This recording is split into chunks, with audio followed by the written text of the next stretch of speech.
Hello నమస్తే, నేను journalist YNR. TDP Janasena మధ్య ఏం జరుగుతోంది? టీడీపీ జనసేన మధ్య సమన్వయం సంగతేంటి? టీడీపీ జనసేన సమన్వయంతో వెళ్ళడం కోసం రెండు పార్టీలకు సంబంధించి నియోజకవర్గ స్థాయిలో కలిసి పనిచేయడం కోసం ఆయా నియోజకవర్గాల్లో సమన్వయ కమిటీ సమావేశాలు జరిగాయి. జిల్లా స్థాయిలో జరిగాయి, రాష్ట్ర స్థాయిలో జరిగాయి. ఇకపైన చేసే ప్రతి కార్యక్రమాన్ని రెండు పార్టీలు కలిసే చేయాలనుకున్నాయి. మేనిఫెస్టోతో సహా ప్రతి అంశంలోనూ ఇద్దరు కలిసి ఆలోచించి నిర్ణయం తీసుకోవాలనుకున్నాయి. అభ్యర్థుల ప్రకటన సంక్రాంతికే వస్తుంది మొదటి లిస్ట్ అని చెప్తూ వచ్చాయి. ఫిబ్రవరి మొదటి వారంలో అభ్యర్థుల ప్రకటన ఉంటుంది అని చెప్తూ వచ్చాయి. భారతీయ జనతా పార్టీ సీన్లోకి వచ్చిన తర్వాత ఢిల్లీకి పవన్ కళ్యాణ్ వెళ్తారని, పవన్ కళ్యాణ్ చంద్రబాబు నాయుడు గారిని కలుస్తారని, కూటమిపై క్లారిటీ వస్తుందని, 2014 కాంబినేషన్ రిపీట్ అవుతుందని రకరకాల వార్తలు వస్తూ ఉన్నాయి. సో ఈ వార్తలతో సంబంధం లేకుండా అటు తెలుగుదేశం ఇటు జనసేన ఎవరి దారి వాళ్ళు చూసుకుంటున్నారా అనే అనుమానం కలుగుతోంది. అటువంటి అనుమానాలకు తావిచ్చే కొన్ని సంఘటనలు ఆంధ్రప్రదేశ్ రాజకీయాల్లో జరుగుతూ ఉన్నాయి. సో ఇంతకుముందు నేను చెప్తున్నట్టుగా సమన్వయం కనపడట్లేదు కూటమిలో. జనసేన టీడీపీ కలిసే ఉన్నామని చెప్తున్నప్పటికీ విడివిడిగా కార్యక్రమాలు చేస్తూ వస్తున్నారు. కూటమిలో ఏదో గందరగోళం ఉంది అంటూ ఇంతకుముందు కూడా మాట్లాడుకున్నాం. నారా లోకేష్ గారు ఇండివిజువల్గా ప్రోగ్రామ్స్ ఇవ్వడం సంబంధించి కావచ్చు, పవన్ కళ్యాణ్ ఇండివిజువల్గా ప్రోగ్రామ్స్ ఇవ్వడానికి సంబంధించి కావచ్చు. తాజాగా జనవరి 26న పవన్ కళ్యాణ్ టీడీపీ వైఖరి పైన ఓపెన్గానే తన అసంతృప్తిని వ్యక్తం చేశారు. మీడియా ముందే తన అసంతృప్తిని బయటకు చెప్పేశారు. చెప్పడం మాత్రమే కాదు, దానికి కౌంటర్ కూడా ఇచ్చారు ఆయన.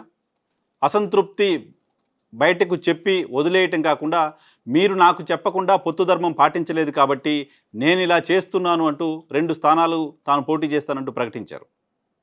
సో ఆ తర్వాత అంతా సద్దుమణిగిందనుకున్నారు. నారా లోకేష్ వ్యాఖ్యలకు సంబంధించి కూడా కార్యకర్తలు పార్టీ హర్ట్ అయిందనే విషయాన్ని పవన్ కళ్యాణ్ చెప్తూ వస్తున్నారు. ఆ తర్వాత నారా లోకేష్ 120 నియోజకవర్గాల్లో కార్యక్రమాలకు సంబంధించి ఆయన్ను ఎలివేట్ చేస్తూ ఆయన అటెండ్ అయ్యే కార్యక్రమాలని తెలుగుదేశం పార్టీ డిజైన్ చేసింది. ఆ కార్యక్రమాలు నడుస్తూ ఉన్నాయి. ఈ క్రమంలోనే చంద్రబాబు నాయుడు గారు రా కదలిరా పేరుతో ప్రజల దగ్గరికి వెళుతూ కొన్ని సభలలో అక్కడ అభ్యర్థుల్ని ప్రకటించేస్తున్నారు. ఆ అభ్యర్థికి ఓటేయండి అని చెప్తున్నారు. It's nothing but candidates announcement. ఇంతకుముందు నేను చెప్తున్నట్టుగా కొండెపి కావచ్చు, పర్చూరు అసెంబ్లీ నియోజకవర్గాలకు సంబంధించి కావచ్చు, అక్కడ జరిగిన సభల్లో ఆ నియోజకవర్గంలో ఉన్న తెలుగుదేశం పార్టీకి సంబంధించిన నాయకుల పేర్లు చెప్పి వీళ్ళని మళ్ళీ గెలిపించండి, వీళ్ళు చాలా గట్టోళ్ళు, చాలా బాగా పనిచేస్తున్నారు అంటూ ఓపెన్గా చంద్రబాబు నాయుడు గారు స్టేట్మెంట్లు ఇస్తున్నారు. అది అభ్యర్థుల ప్రకటనే. సో దాన్ని కౌంటర్ చేయకుండా పవన్ కళ్యాణ్ ఇప్పుడు విశాఖపట్నం వెళ్ళి అక్కడ ఒక సమావేశాన్ని ఏర్పాటు చేసి పార్టీకి సంబంధించిన ముఖ్య నాయకులతో 4 నియోజకవర్గాలకు ఇన్ఛార్జీలను ప్రకటించారు ఆయన.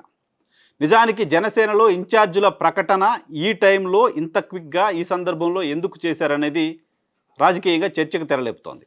విశాఖపట్నానికి సంబంధించి విశాఖపట్నంలో గోదావరి జిల్లాలో తాము చాలా బలంగా ఉన్నామంటూ జనసేన భావిస్తోంది. 4 నియోజకవర్గాలకి భీమిలి నుంచి వంశీకృష్ణ, అలాగే యలమంచిల నుంచి సుందరపు విజయ్ కుమార్, గాజువాక నుంచి సుందరపు సతీష్, పెందుర్తి నుంచి పంచకర్ల రమేష్ బాబు, వీళ్ళు 4 ఇన్ఛార్జీలుగా ఉంటారు అంటూ పవన్ కళ్యాణ్ ప్రకటించారు. ఇది కూడా ఖచ్చితంగా అభ్యర్థుల ప్రకటనే. తెలుగుదేశం పార్టీ ఆడుతున్న గేమ్కి కౌంటర్ గేమే. ఈ 4 స్థానాలు మావే, ఇక్కడ నాకు 4 అభ్యర్థులు ఉన్నారు, వీళ్ళే బరిలో ఉంటారు అనే విషయాన్ని నేరుగా పవన్ కళ్యాణ్ చెప్పినట్లుగా అర్థం చేసుకోవాల్సి ఉంటుంది. సో దీనిపైన తెలుగుదేశం పార్టీకి సంబంధించిన నాయకులు కార్యకర్తలు రగిలిపోతూ ఉన్నారు. ఆ మాట బయటికి చెప్పలేని పరిస్థితిలో ఉన్నారు.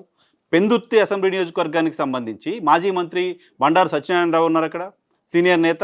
ఆయన టికెట్ జనసేనకు పోతే పరిస్థితి ఏంటి? భీమిలి నుంచి పోటీ చేయాలి అనుకున్న గంటా శ్రీనివాసరావు పరిస్థితి ఏంటి?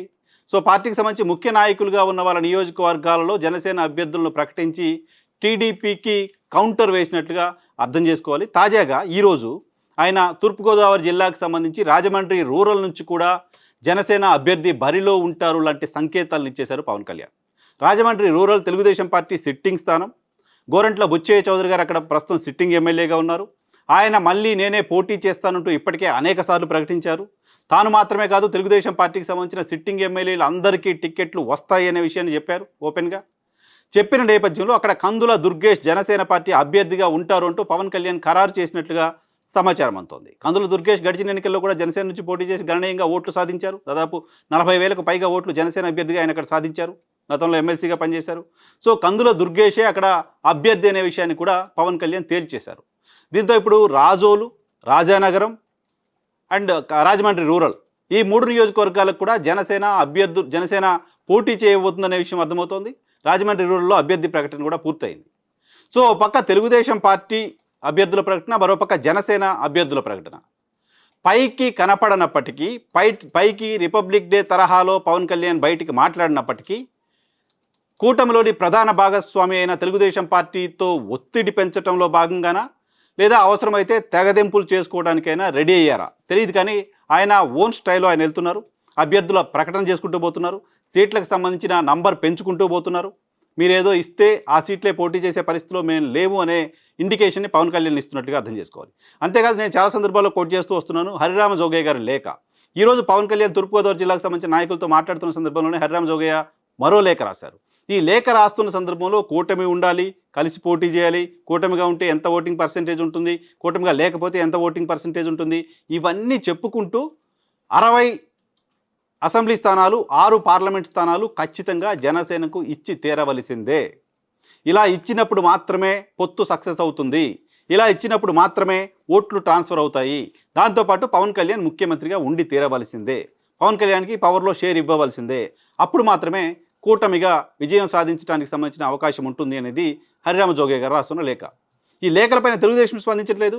ఈ లేఖ గతంలో ఇటువంటి వ్యాఖ్యలు ఎవరైనా చేస్తే, పొత్తుకు విఘాతం కలిగించే వ్యాఖ్యలు ఎవరు చేసినా అవసరమైతే పార్టీ నుంచి బహిష్కరిస్తానంటూ మాట్లాడిన పవన్ కళ్యాణ్ జోగయ్య గారి లేఖలపైన ఎక్కడ స్పందించట్లేదు. సో ఒక పక్క ప్రెజర్ బిల్డ్ చేసే ప్రయత్నం ఈ లేఖల ద్వారా జోగయ్య గారితో చేయిస్తున్నారా లాంటి ఇంప్రెషన్ కలుగుతోంది. సేమ్ టైం తనకు తానుగా అభ్యర్థుల ప్రకటన చేసుకుంటూ వెళ్ళడం కూడా కనపడుతోంది. సో ఇప్పుడు సీట్ల సర్దుబాటుకు సంబంధించిన అంశం తెలుగుదేశం పార్టీ గతంలో ఎవరితో ఎప్పుడు పొత్తు పెట్టుకున్నప్పటికీ ఆ అంశం పైన చివరి వరకు, నామినేషన్ల విత్డ్రా చివరి వరకు ఆ అంబిక్విటీని కంటిన్యూ చేస్తూ వస్తుంది తెలుగుదేశం పార్టీ. గతంలో టీఆర్ఎస్తో పొత్తు పెట్టుకున్న సందర్భంలో కావచ్చు, ఇన్ఫ్యాక్ట్ 2014లో భారతీయ జనతా పార్టీతో పొత్తు పెట్టుకున్న సందర్భంలో కావచ్చు, భారతీయ జనతా పార్టీకి సీట్లు ఇచ్చిన నియోజకవర్గంలో కూడా 3 చోట్ల తెలుగుదేశం పార్టీ అభ్యర్థులకు బీఫామ్లు ఇచ్చారు 2014లో. సో ఇదే తరహాలో తెలుగుదేశం పార్టీ వ్యవహరించే పరిస్థితి ఉంటుంది, తేల్చడానికి సంబంధించి ఆలస్యం చేసే పరిస్థితి ఉంటుంది. సో జనసేన టీడీపీ మధ్య సీట్ల సర్దుబాటు, సీట్ల ఎంపిక ఖచ్చితంగా వివాదానికి దారితీసే అవకాశం కనపడుతోంది. అక్కడ దాకా వెళ్ళడానికి ముందే ఇరు పార్టీలు, ఇద్దరు నేతలు విడివిడిగా చెరోదారిలో వెళ్తున్న వాతావరణం ఆంధ్రప్రదేశ్ రాజకీయాలు గమనిస్తున్న వాళ్ళకు కనపడుతోంది.